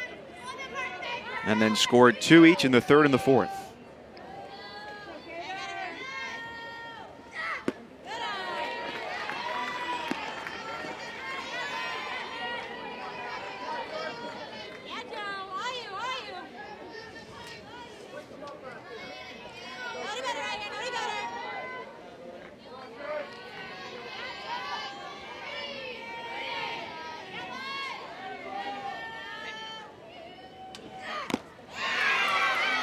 Right into the glove of Shipman, strike 3. Second strikeout for Moss, 2 up and 2 down. Game number 1 of a quadruple header, which takes you all the way into the night at 6 o'clock in Oxford, Mississippi. Alabama coming up next, and Patrick Murphy, an exclusive club, just became the first coach in league history to win 400 SEC games. Alabama 24-0, the only undefeated team left in the country, after Florida State was off to a 22-0 start, and they lost on Wednesday against Grand Canyon. Probably not who I would have picked to say, hey, the first loss of the season for the defending national champions, but kudos to Grand Canyon for getting it done. That's one of those results that as you sit there sometimes just mindlessly scrolling through Twitter, you're like, whoa, stop, go back, go back. What? Exactly. Is that a typo? It's the first time that Grand Canyon had beaten a number 1 team in any sport. Yep. Florida State playing a weekend series in Tucson at Arizona. A winner in the opener, and yesterday a run rule loss 11-3.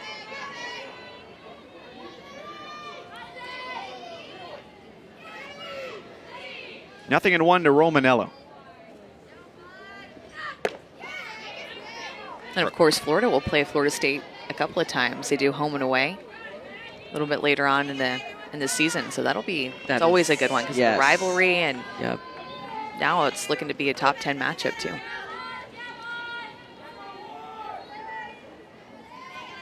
I just think that's fun for the state, because when you're living in the state of Florida, you've got your Seminole fans and your Gator fans, and It's just good stuff.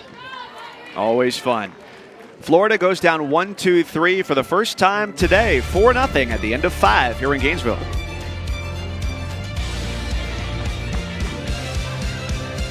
After a Friday barrage of home runs allowed by Kelly Barnhill, there were certainly questions, and today she had answers. Her rise ball has been hopping and jumping. Her locations have been stellar.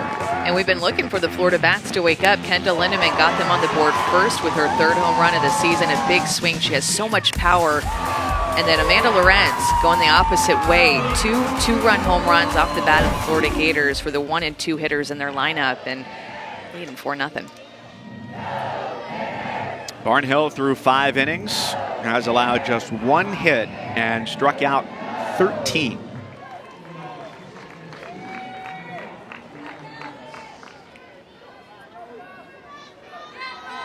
Top of the 6th brings the bottom of the order with the junior Tiana bats. And a flare towards short is an easy out for Reynoso, 1 away.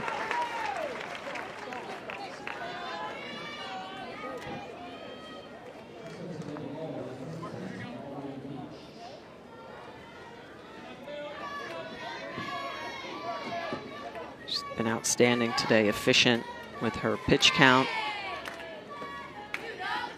Obviously doing the lion's share of the work, recording those 13 strikeouts.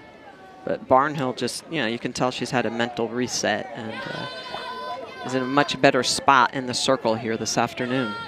I'd love to know how many Ks they bring to the game to hang up on the netting. But Yeah. do they ever run out? Well, they should bring at least 21. Just I hope. in case. I hope. Looking at Tennessee's schedule, too, they have a pretty SEC favorable schedule. They play Arkansas, Missouri, Auburn, Mississippi State, Georgia, Ole Miss, A&M. So they miss out on LSU, LSU, Alabama, South Carolina. Those are 3 of the top-ranked teams in not just the conference, but in the country. So they're playing a lot of the bottom half, or teams that will end up in the bottom half of the SEC. So Tennessee, They have a chance to, it's a big deal. be in the running for that championship. Because you don't play everybody in the SEC. There's, 3 teams that you miss out on? I believe so. Regardless, you don't play everybody. Right. And so it is interesting year to year to see what everybody's strength of schedule is. Last year, Kentucky had the #1 strength of schedule, not just in the SEC, but in the entire country. And I think year or 2 before that, it was Tennessee's turn to have one of the hardest strength of schedules in the entire country as well as in the SEC. So every year it's a little bit different, and absolutely that makes a really big difference on what your year looks like. Florida on the the flip side, we're going to be in Baton Rouge next weekend. Yeah. We'll be playing LSU. They've got Bama at home. Florida's got a tough schedule this year. Georgia, they play as well. And Tennessee was a little bit disappointed that rain impacted their schedule, Absolutely. taking a couple big games off of their Michigan and Oregon they missed out on their trip to Fullerton. Well, coming into this series, Florida had 5 more games already played this year than what Tennessee had. And you're right, those 2 big rainouts did hurt. Oh, that was close. Another foul ball as Barnhill works her 5th full count of the afternoon. And with 13 strikeouts, it's mostly gone her way. When it's gone 3-2, she's picked up 3 Ks and walked 1.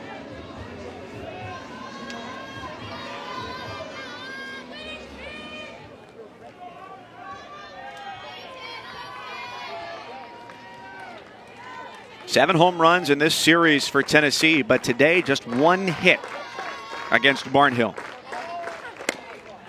Chopper up the middle, and there's number 2. And Leach is aboard for the first time today after striking out in her first 2 trips to the plate. Just a little chopper getting on top of the ball. A pitch that's up in the zone. Good barrel control by Aubrey Leach to be able to drive that ball into the ground and use the ground for a base hit.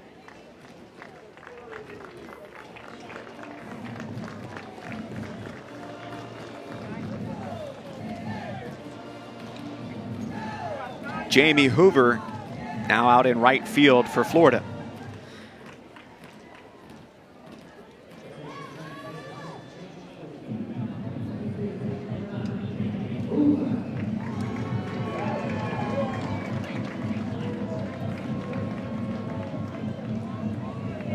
So a defensive change for the Gators as the freshman Kaylee Phillips comes up. She's provided some pop for them, leads the nation's freshman with 8 home runs, giving them power where they're losing it right now with Chelsea Segrin on the sidelines with the injury.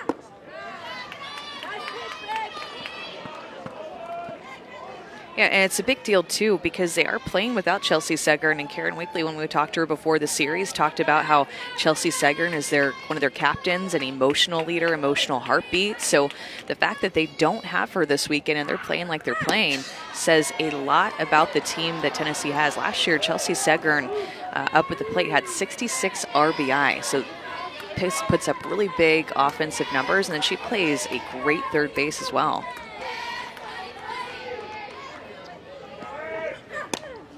Phillips fouls it away, and that's where she's been playing at third. Karen Weekly said that's where she played the most in travel ball. They'd put her in right field or as the designated player just because they wanted to get her bat into the lineup. So it's caused a few shifts for them with that injury, but Segrin, they said they hope to have her back sooner rather than later with just some swelling that needs to subside before she can get back to action. 2-2.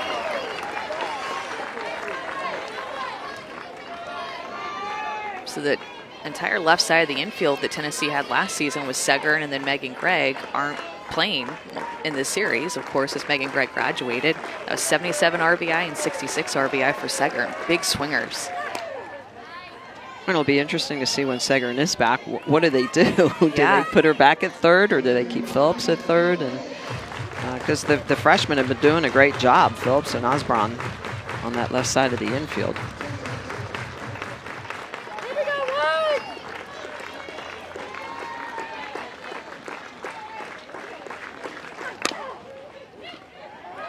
Hit hard, foul ball. Got an emphatic out call at second base. Premature. I think the foul was the first call.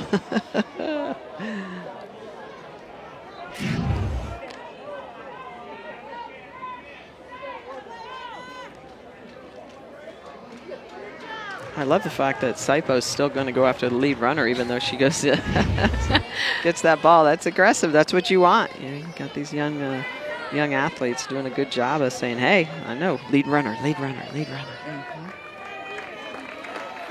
Phillips has worked deep counts against Barnhill. Full counts first 2 times up. She's fouled a couple away. Bounces it to the right side, and Adams plays it smoothly for the second out as Leach moves into scoring position.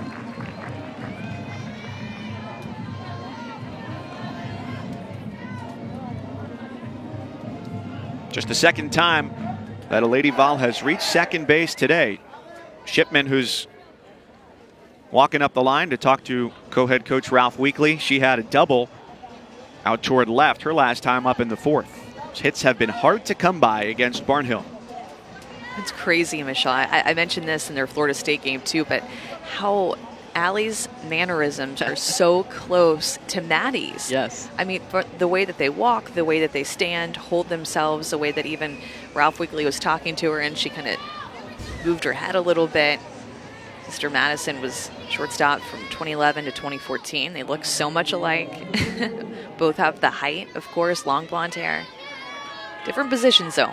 Yep. Maddie played shortstop and Allie the catcher for Tennessee this year. She's got a chance to get Tennessee on the board here.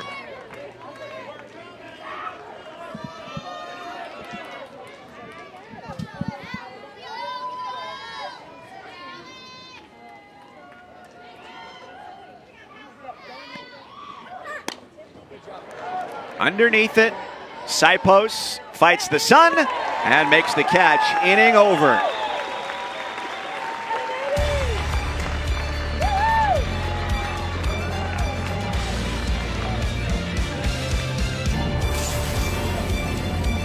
Game number 2 of our softball quartet today comes your way next. Missouri visiting Alabama, trying to avoid the sweep. They played a doubleheader Friday. The only undefeated team left in the country, 24-0. And that game is going to start on the SEC Network alternate channel, and we'll get you to Tuscaloosa as soon as we're done here in Gainesville.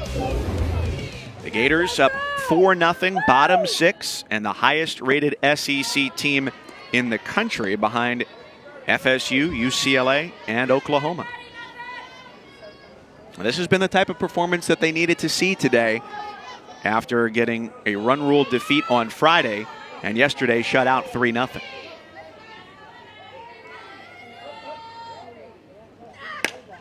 You just don't hear run rule and Florida being at the losing end of that very often. And in fact, I think it was only the 4th time that they've gotten run ruled at home in the past ever. So first time in the last 15 years.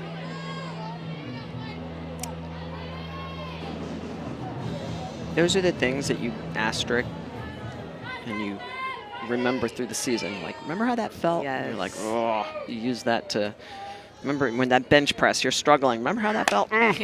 And you get it up, or you need to throw 10 more pitches in your workout, whatever it is. It's that little bit of motivation to drive you through, make you that much better. I say that to myself. I'm like, man, I got the 5-pound plates on the bar today. I still can't get it done. Because you have long arms because you're 6'4". That's right. So That's it's built-in excuse. It's a lot harder. And they can use it to go one of two ways, to say, do you remember when? And we've persevered and we've grown since then and we're a better team. And hopefully not the other way where an outside observer might say, hey, look, you think back to that SEC opening series against Tennessee and things they would have hoped had gone differently. They'll hope, of course, it's the former, and it propels them into a good start in conference play and a tough opponent next weekend with 2 games on the SEC network against LSU.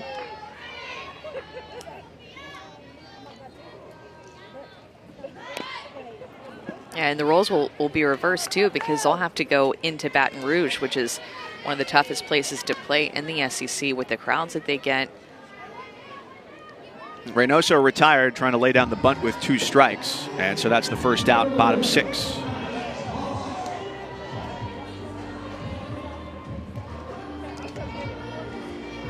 Corners were so far back. I'm sure that's why Reynoso is thinking. I don't know if Tim Walton actually likes that idea or not. If she gets it down, she could have walked to first base.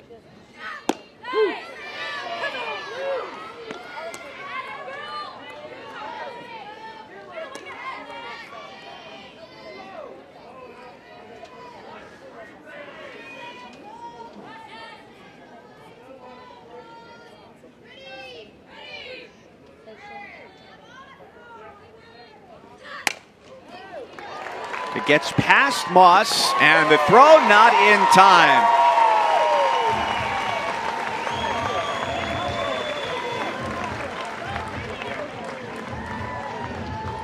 Testing the arm at shortstop.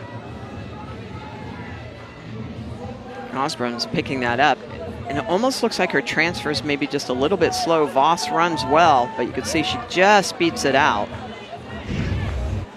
And it's one of those, as a freshman, it's one of those angled balls. If you come in and try to charge it one step greater on the angle toward first base, you're that much quicker to the ball. The ball has less distance it has to travel. It's all those little things that you learn as you get older. But I think Osborne is going to be, as you mentioned earlier, Amanda, one of the stars of the future. Well, you start to feel the pace of that runner, and you know that you have to hurry. The urgency. Those little, small, tiny changes that you can make in your approach to go field that ball.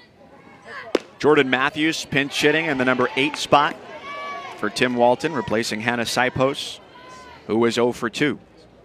But again, she was injured all fall, really just getting back into the swing of things. So those are the types of things that you have to play in games to realize the pace of the game and the speed of the game and how fast a runner is down the line.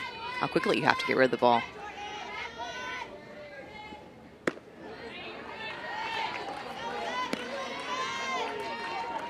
Matthews now in her sophomore campaign for Florida. Last year, the all-SEC freshman team.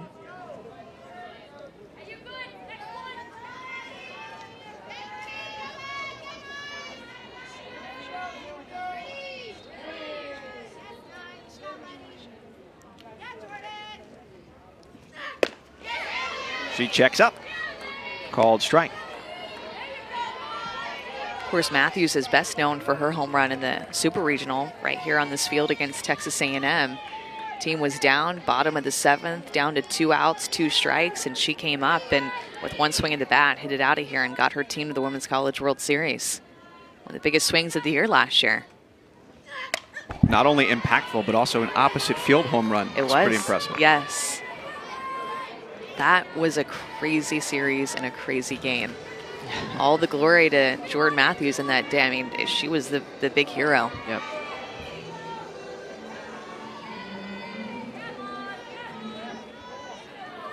She works 2-2 against Moss in her 3rd inning in the circle today after 3 from Kaylin Arnold.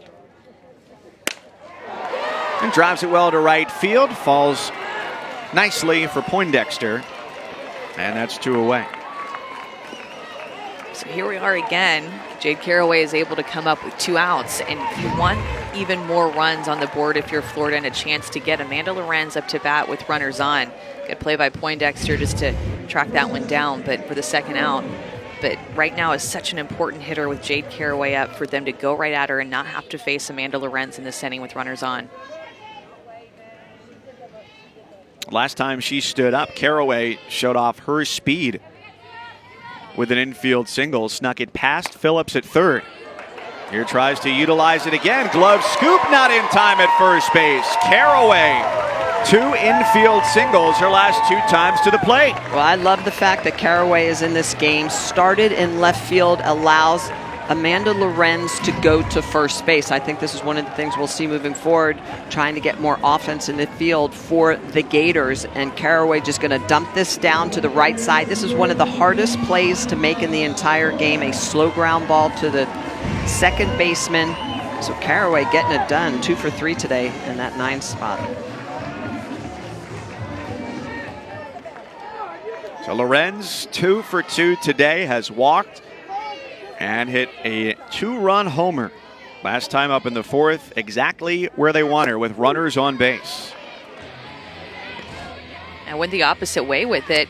A pitch that was just a little bit off the plate, but it was slightly elevated that caused Lorenz to be able to hit that almost line drive out over the left center field wall. That was a nice swing. One of the best hitters in the country, not just in the SEC.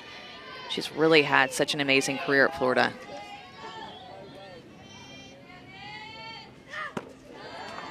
Well, this is why it's so important to be versatile, because if Lorenz was only stuck in being able to play in the outfield, you wouldn't have the ability to do what Tim Walton has done, putting Jade Caraway in left field, Lorenz coming to first base, because, again, she's a very versatile player, getting a good, quick number 9 hitter to roll it over so that Lorenz can be up with runners on base.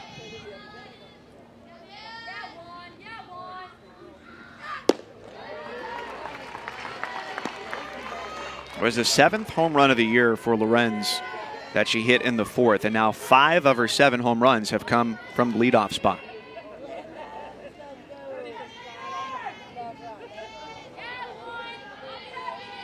Two-one with Voss at second, Caraway at first, and 2 gone for the Gators in the last of the 6th.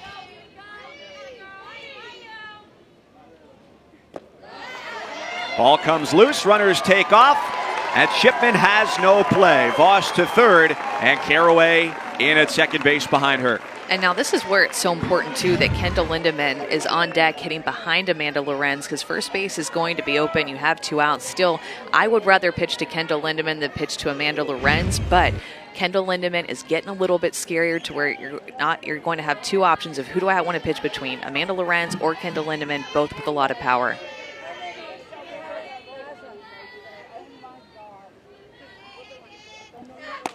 3-1 pitch.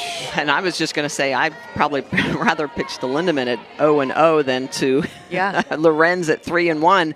But Maddie Moss throws a 3-1 right at Lorenz's front hip, and Lorenz fouls it off. So, kudos to Maddie Moss for going right at her at a 3-1 count.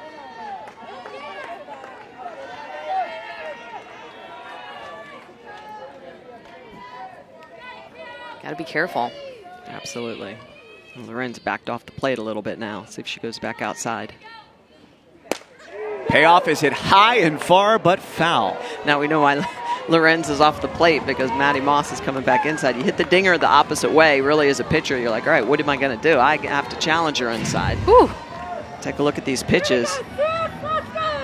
Slightly elevated. I like where it's at in the river, but It's a home run cut, that's for sure. Yes, it is. She has power to both sides of the field, though. That's what makes her so special. Pull side and the opposite way. I think she's trying to hit the fire truck out in right field. Give them a souvenir. They'll do the payoff pitch for the third time.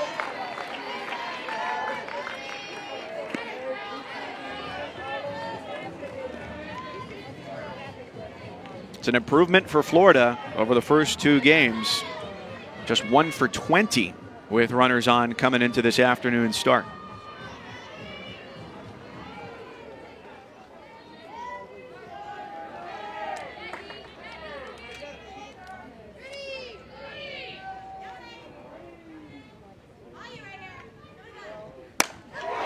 Hit well center field. And she's done it again. This time a 3-run home run for Lorenz. The Gators break it open, 7-0.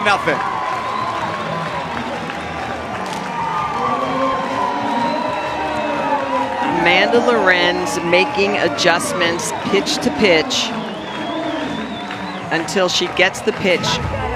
3-2 pitches, and she finally gets an off-speed pitch that is just elevated. Look at the way she stays back on this ball and just bashes it out of the yard. And Lorenz knew it immediately the second that came off the bat. And Hannon out in center hits the wall very hard. Is there an assist column in softball for statistics? Because I think I just made it up. I'm giving 2 assists to Jade Caraway in this game. She came up with 2 outs.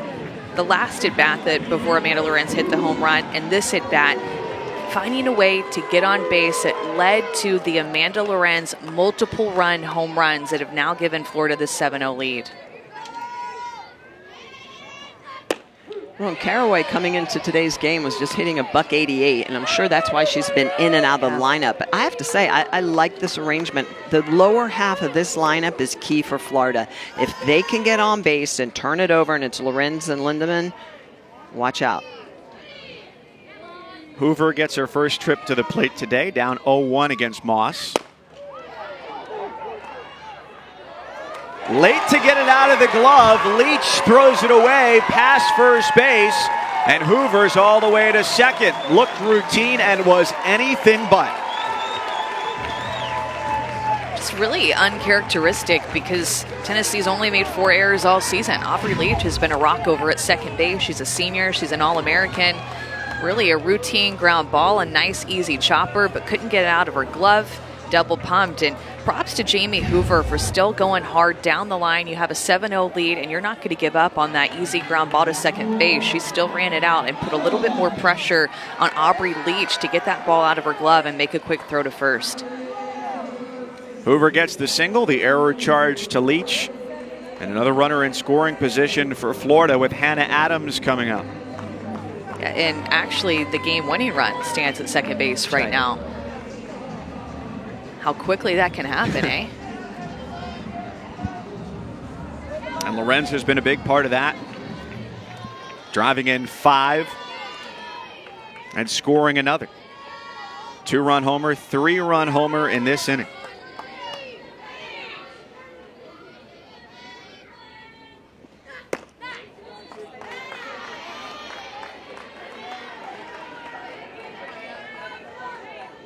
Florida's already been on the opposite end of this once in the series opener, a 9-1 victory for Tennessee, which won the first 2.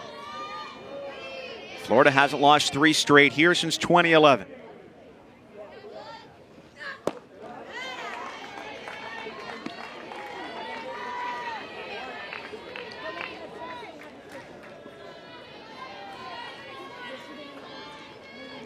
And Amanda, you said it, the last 7 games, less than a run a game, just 6 in those last 7. And a touchdown today.